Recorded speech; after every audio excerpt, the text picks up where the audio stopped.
წიქარა ქართული ხალხური ზღაპარი. იყო და არა იყო რა, ღვთისუკეთესი რა იქნებოდა. იყო ერთი ცოლ-ქმარი და ჰყავდათ ერთი პატარა ბიჭი. დედმამა ბიჭს სამწყემსურში გზავნიდა და თვითონ მინდორში მუშაობდა. წლის სარჩოს შოვნაში სამივე ერთმანეთს ეხმარებოდა და ტკბილ და უსაყვედურო ლუკმას ჭამდნენ. მაგრამ ერთ უბედურ დღეს მათი ოჯახის სიმყუდროვე დაირღვა. დედა მოულოდნელად ავად გახდა და გარდაიცვალა. მამაშულმა მიცვალებული წესისამებრ გამოიტირა და დაასაფლავა. წლის თავზე მამამ სხვა ცოლი მოიყვანა. დედინაცვალი ერთი ავი და კუდიანი დედაკაცი გამოდგა და გერს მოსვლის დღიდანვე მოსისხლე მტრად გადაეკიდა. ლანძღავდა და სცემდა, ცეცხლის კალოში აყენებდა. წავიდოდა თუ არა მამა მინდორში სამუშაოდ, იმავ წამს ლოგინში მიუხვდებოდა. ცემატყებით წამოაგდებდა და მშიერ მწყურვალსა და უსაგზლოს სამწყემსურში გააგდებდა. ბიჭს ნახირში ერთი წითელი ხარი ერია. ხარს სახელად წიქარა ერქვა. ხარი გრძნეული იყო და ბიჭის გასაჭირს კარგად ხედავდა. რქიდან ღალას იღებდა და მშიერ ბიჭს იმით ასაზრდოებდა. ბიჭსაც ძალიან უყვარდა თავის უტყვი მეგობარი. ნოყიერ ბალახს უზიდავდა, აბანავებდა და ჩრდილში ასვენებდა. დედინაცოლმა შეიტყო ხარისა და ბიჭის მეგობრობის ამბავი და უარესად გაანჩხლდა. მიხვდა რომ გერთან ვერაფერს გახდებოდა სანამ მას გვერდით წიქარა ჰყავდა და ხარის თავიდან მოშორება გადაწყვიტა. მოიავადმყოფა თავი, ლოგინში ჩაწვა და ქმარს კვნესა გმინვით დახვდა. ვკვდები და მიშველეო. რა მოგარჩენს? კითხა ქმარმა. წიქარას გულღვიძლის მეტი არაფერი მიშველის. უთხრა ცოლმა. თუ დაკლავ, გულღვიძლს ამოაცლი და მაჭმევ, მოურჩები. თუ არა და მოუკვდები. დაღონდა კაცი ძალიან. აბა ვისე მეტება თავისი მარჩენალი დასაკლავად. აბა რა უნდა ექნა, როცა ცოლი ლოგინად აღარ დგებოდა და კვნესა გმინვას უფრო უმატებდა. ჯანდაბას, რაც იქნება იქნებაო, თქვა კაცმა. გადმოიღო დიდი დანა და დაუწყო ლესვა. ბიჭმა ეს დაინახა და მამას კითხა. მამი, რა თქინდა ეგ დანა? რა დალესავ? წიქარა უნდა დავკლა, ამოიოხრა მამამ. ბიჭს თავზარი დაეცა. მაშინვე ბაქში შევარდა, მოეხვია წიქარას ყელზე და ხმამაღლა აქვითინდა. რატომ მტირი, ჩემო პატარა მეგობარო? ჰკითხა წიქარამ. მამა ჩემი დაკლას გიპირებს და იმიტომ. მიუგო ბიჭმა. მაშ ნუღარ აყოვნებ, უთხრა წიქარამ. ახლავე აიღე ერთი სალესავი, ერთი სავარცხელი, ერთი მათარა წყალი. შემაჯეკ ზურგზე და გავიქცეთ. შევარდა ბიჭი შინ, გამოიტანა ყველაფერი და მივიდა ისევ წიქარასთან. წიქარამ შეისვა ზურგზე და გააქროლა. მამამ დანა გალესა, მაგრამ ბაქში წიქარა აღარ დახვდა. აღარც ბიჭი ჩანდა სადმე. დიდხანს ეძება, მაგრამ ბიჭისა და წიქარას ასავალ-დასავალისა ვეღარაფერი გაიგო. შევიდა შინ და ლოგინში მწოლიარე ცოლს უთხრა. დანა მზადა მაქვს, მაგრამ წიქარა აღარ სადა ჩანს და ბიჭიც დაკარგულაო. დედინაცვალი კუდიანი იყო და ყველაფერს მიხვდა. მაშინვე ლოგინიდან წამოხდა და კარში გავარდა. მზისკენ ზურგშექცევით დადგა. სამჯერ უკუღმა გადაიწერა პირჯვარი და რაღაც ჩაიბუტბუდა. ერთი ჯადოქარი ტახი ჰყავდა და იმას მოუხმო. ტახი ქშენითა და კბილების ლესვით მოვარდა და ჰკითხა, რას მიბრძანებ, რით გემსახუროთ? ახლავე გაქანდი, უთხრა დედინაცვალმა, დაეწიე წიქარას, გაფატრე და გულღვიძლი ამოარიდე. სიტყვა გრძელია, საქმე მოკლე, თქვა ტახმა, გაკრა ეშვს და გაეკიდა წიქარასა და ბიჭს. მირბის წიქარა მიარბენინებს პატარა მეგობარს და უკან ეშვებ დალესილი ტახი მისდევს.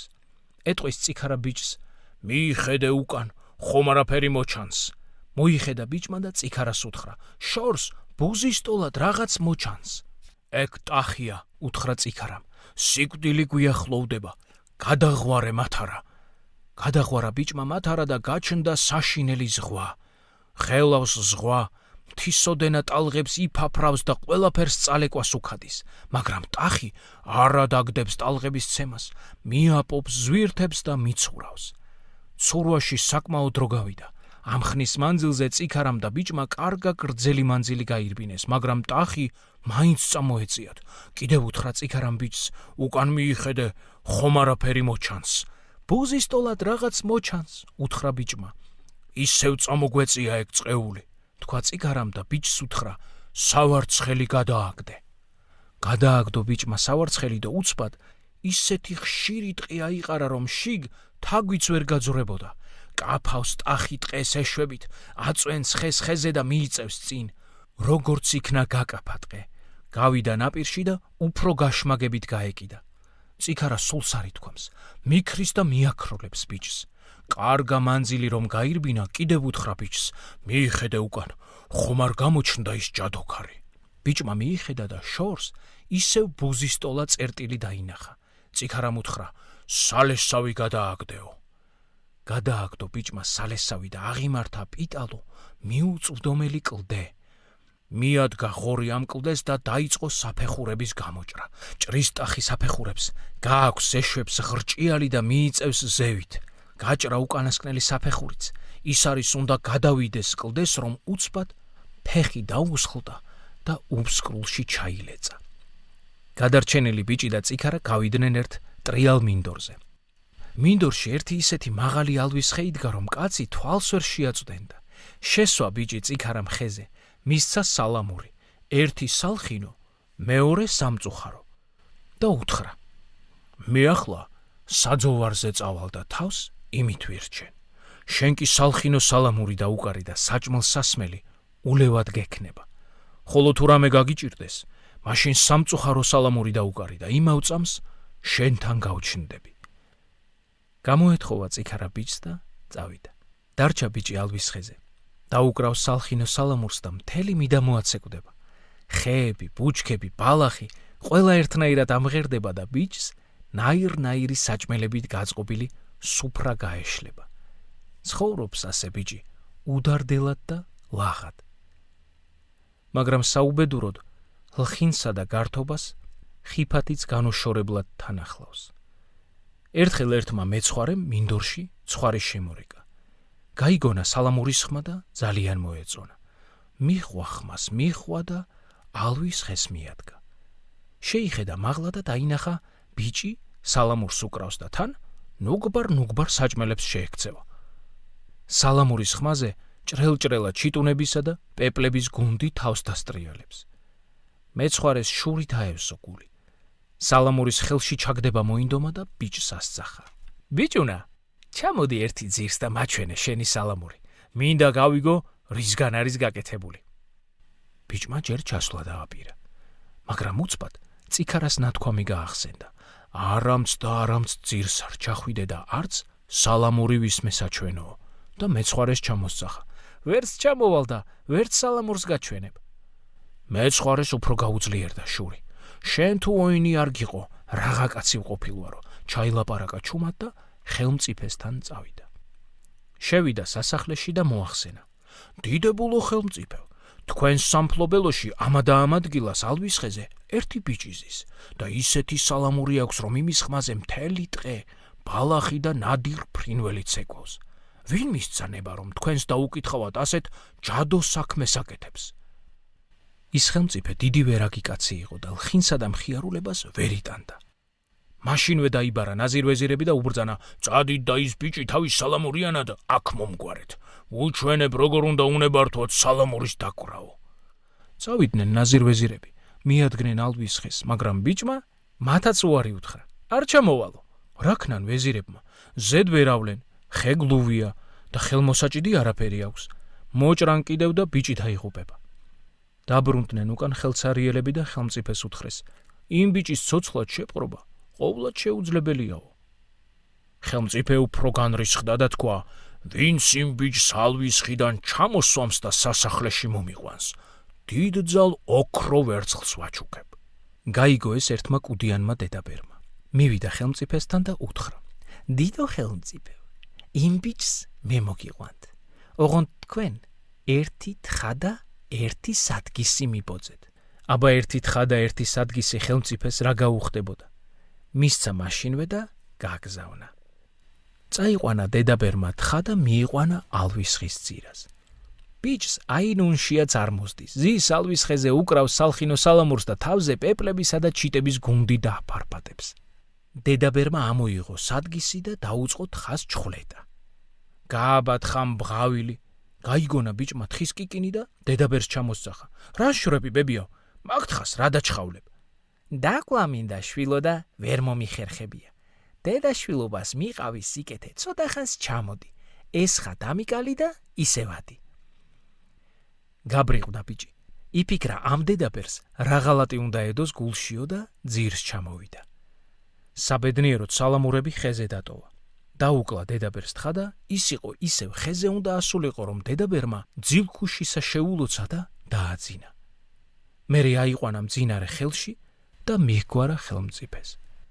ხელმწიფემ ბრძანა, ახლავე 9 კლიტულში დაამწყდიეთო და კარისკაცებმაც ბიჭს 9 კლიტულში უკრეს თავი.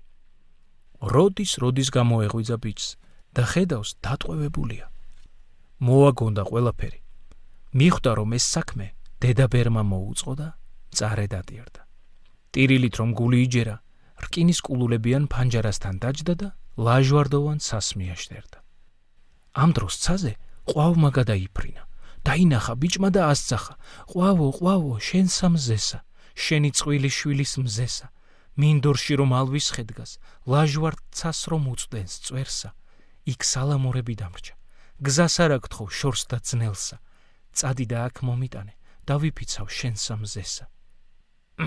გახსოვს მე რომ ლეშზე ვიჯექი და შენ, ქვების სროლა დამიწყე. ჩამოსჩხავლა მაღლიდან ყვავმა და გაფრინდა. ბიჭს თავისი დანაშაული მოაგონდა და წარედინანა. გავიდა ცოტა ხანი და ცაში ახლა ბეღურა გამოჩნდა. შეხედა ბიჭმა და ასძახა, ჩიტო შენ სამზესა, შენი წყვილი შვილის მზესა, მინდორში რომ ალვის ხედგას, ლაჟვარდ ცას რომ უწდენს წვერსა, იქ სალამურები დამრჩა, გზას არ აგთხოვ შორს და ძნელსა, წადი და აქ მომიტანე, დავიფიცავ შენ სამზესა. გახსოვს შენ რომ მახეს მიგებდი და ბუდეს მიშლიდი. ახლა აღარც მეგიშველი. ჩამოუჟღურტულა ბეღურამ და გაფრინდა ისიც თავისი გზით. ბიჭს ეს დანაშაულიც მოაგონდა და უფრო მწარედინანა. მერე შეხედა ზეცას და დაიფიცა. თუ აქედან მშვიდობით გადავრჩი, ნადირ ფრინველთა მოდგმას ჩემს დღეში აღარაფერს დავუშავებო. ამ დროს ჯამოიფრინა მერცხალმა. ბიჭმა ხელები მუდარით გაიშვირა და შესტირა. საით მიფრინავ მერცხალო, გულთეთრო, მსუბუქ ფრთიანო. მინდორში იცი ალვისხე, ცივნი წყარონი ცდიანო, პეპლებიც იქას ხდებიან ტურფად, ჭრელ ფრთებსა შლიანო. შეიყრებიან ჩიტები, სიმღერით დატკბებიანო, წიქარაც იმათთან მოვა, იქ დაინახავ ღვთვიანო. სალამურებით ციქარის, უჩემოთ დალპებიანო. გაფრინდი, აქ მომიტანე, დიდხანს არ დამაგვიანო. მერცხალმა უთხრა, შენგან მეც ბევრჯერ მახსოვს წყენა. მაგრამ რა კი მოინანიე და ფიცი დადე, რომ ნადირ ფრინველთ ამიერიდან აღარაფერს დაუშავებ, მეც გაპატიებ და სალამურებსაც მოგიტან. გაფრინდა მერცხალი და სალამურები მოუტანა. ბიჭი ცასეწია სიხარულით, თვალებიდან ცრემლიც კი გადმოსცვიდა. მერცხალს გულმხურვალე მადლობა გადაუხადა და საჭირვარამო სალამურს ჩაბერა. გაიგონა წიქარამ საჭირვარამო სალამურის ხმა და მაშინვე ბიჭის დასახმარებლად გაეშურა. გააფთრებული ეცა 9 კლიტულს და დაუწყო რქებით მტრევა. 8 კარი უვნებლად შეამტრია. მე-9 კარზე ცალი რქა მოსტყდა. დაღონდა წიქარა. დაღონდა უფრო იმიტომ, რომ ცალი რქით კარებს ვეღარ შეამტრევდა და მეგობარს ვერ გამოიხსნიდა. უცბად საძირკველიდან დედოფალა გამოცრა და წიქარას უთხრა: რქა რომ გაგიმრთელო, შენს ლეშს ხომ მაჭმევ? ოღონდ რქა გამიმრთელე, ჩემი პატარა მეგობარი გამომახსნევინე და მერე რაც გინდოდეს ის მიყავი. გაიქცა დედოფალა, მოიტანა რაღაც ბალახი, მოუსვა წიქარას მოტეხილ რქაზე და გაუმრთელა. წიქარა დაეძგერა მე-9 კარს და შელეწა. შევარდა ბიჭთან, შეისვა ზურგზე და გააქროლა. მივიდნენ ბიჭი და წიქარა ისევ იმალვის ხესთან და დიდი ხნის უნახავები ჩაეხუტნენ ერთმანეთს. სად იყო და სად არა? დედოფალაც იქ გაჩნდა და წიქარას უთხრა: ხომ შეგისროლე დანაპირები? ახლა შენი ჯერია. მოემზადე უნდა დაკლა და შეგჭამო. წიქარამ კისერი მორჩილად გადაუგდო და უპასუხა: მართალი ხარ. აჰა ჩემი კისერი და შენი ხმალი. დამკალი და შემჯამე. ბიჭს ტირილი აუტყდა. დაიჩოქა და დედოფალას შეეხვეწა. ოღონდ წიქარას ნურაფერს ავნებდა, ისევ მე მომკალი. კარგი რა ხან ასე გინდათ შენ მოკლავ, ჩემთვის სულ ერთია. უთხრა დედოფალამ და ბიჭის დაკლა დააპირა. ახლა წიქარამ შესტირა, განა იმიტომ გამოვიხსენით ყეუბიდან, რომ ახლა სასიკვდილოდ გავიმეტო. პირობა მე მოგეცი და მოკლითაც მე უნდა მომკლა. დედოფალამ უყურა და ბოლოს უთხრა: არა, თქვენ ისეთი მეგობრები ყოფილხართ, რომ თქვენი გაყრა არასგზით არ შეიძლება. იცოცხლეთ მარად და ერთი მეორე გაახარეთ. მერე თავი დაუკრა და გაუჩინარდა. გაიხარეს მეგობრებმა. წიქარამ ბიჭი ზურგზე შეისვა და გააქროლა სხვა ადგილას, სადაც არც შურიანი მეცხვარე იყო და არც ბოროტი ხელმწიფე. შესვა იქაც ალვის ხეზე, მისცა სალამურები და თვითონ ისევ საბალახოდ წავიდა. ბიჭი ახლაც იმ ალვის ხეზე ზის, უკრავს სალხინო სალამურს და თვითონაც ხარობს და ნადირ ფრინველსაც ახარებს. ხოლო როცა წიქარას ნახვა მოუნდება, დაუკრავს საჭირვარამო სალამურს და წიქარაც უმალიქ გაჩნდება. ნადიმობენ ერთად და ღმერთს მადლობას წირავენ, რომ ბოროტ ადამიანებს სამუდამოდ მოშორდნენ. ჭირი იქა, ლხინი აქა, კატო იქა, ფქვილი აქა.